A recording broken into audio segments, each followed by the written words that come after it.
উনে ফেলে ইব্রাহিমকে পোড়াতে, আর আগুন ফুলের বাগান তার ইশারাতে। সুবহানাল্লাহ।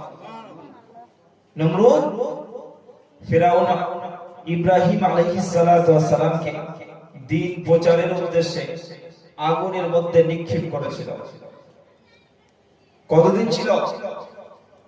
দীর্ঘ 40 দিন যাবত সেই আগুনের মধ্যে ছিল।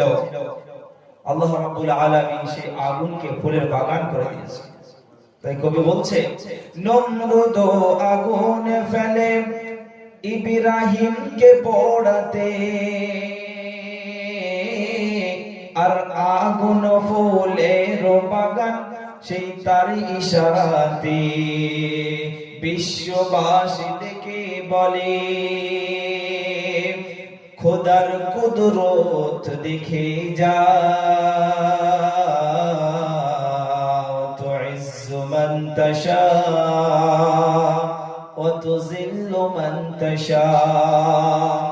মোর নবীকে মারার তরে আবু জেহেল কুয়া খুলিল। মোর নবীকে মারার তরে আবু জেহেল কুয়া খুলিল, আর খুলি আবু জেহেল নিজেই পড়িল। আবু জেহেল আমার রাসূলের জন্য কুয়া খুলেছিল। কিসের জন্য?